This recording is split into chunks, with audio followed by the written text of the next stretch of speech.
এই মুহূর্তের সবথেকে বড় খবর, ব্রাত্য নন, যাদবপুরের পড়ুয়াকে চাপা দেওয়ার গাড়ির আসল মালিক কে জানলে মাথা ঘুরে যাবে। শনিবার থেকে ফের সংবাদের শিরোনামে উঠে এসেছে যাদবপুর বিশ্ববিদ্যালয়। গতকাল ওয়েব কুপার বার্ষিক সম্মেলনে যোগ দিতে সেখানে গিয়েছিলেন রাজ্যের শিক্ষামন্ত্রী ব্রাত্য বসু। সেখানে গিয়ে বামপন্থী ছাত্র সংগঠনের বিক্ষোভের মুখে পড়েন তিনি।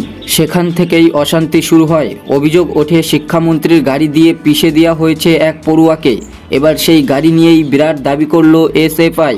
গতকাল শিক্ষামন্ত্রীর যে গাড়ি দিয়ে যাদবপুরের পড়ুয়াকে পিষে দেওয়ার অভিযোগ উঠেছে সেটির নম্বর ছিল WB25L7195।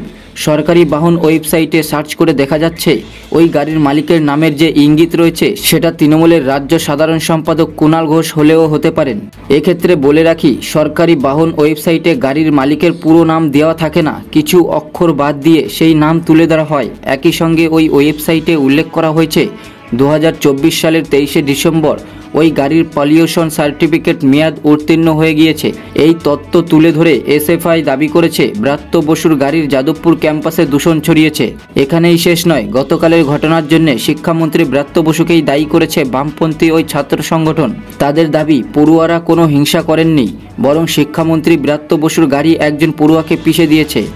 এদিকে ব্রাত্য বসু গতকালে যে গাড়ি করে যাদবপুর বিশ্ববিদ্যালয়ে ওয়েব কুপার বার্ষিক সম্মেলনে যোগ দিতে গিয়েছিলেন সেখানে পশ্চিমবঙ্গ সরকার লেখা ছিল বলে খবর।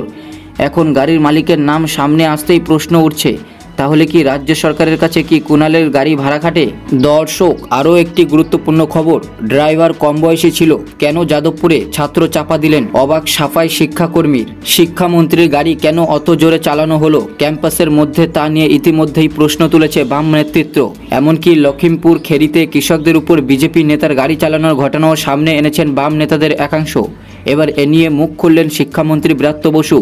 সংবাদ মাধ্যম এবিপি আনন্দে মুখ খুলেছেন তিনি। ব্রাত্য বসু একান্ত সাক্ষাৎকারে ওই সংবাদ মাধ্যমে ছাত্রের আহত হওয়ার ঘটনা প্রসঙ্গে জানিয়েছেন, খারাপ লাগছে, ওরা পাশাপাশি কি বলছেন, অধ্যাপকরাও মার খেলেন, তৃণমূলপন্থী অধ্যাপক, ওদের মারা যেতেই পারে, তাই না? তৃণমূলের মন্ত্রী, তার গাড়ি ভাঙচুর হতে পারে, সিকিউরিটিকে ধরে পেটানো হতে পারে, এতগুলো অধ্যাপক নিগ্রহের পরে গাড়ি ভাঙা যেতে পারে।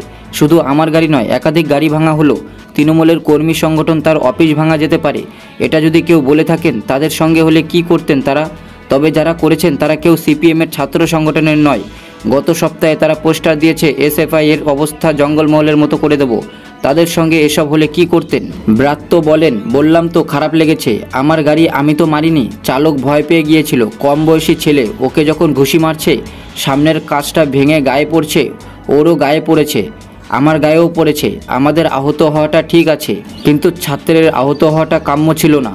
তিনি বলেন, ওর বাড়িতে শুনলাম কেউ বিশ্ববিদ্যালয়ে পড়ান, আমার সহকর্মী, আমি কিছু একটা করব, তবে সেটা বলবো না।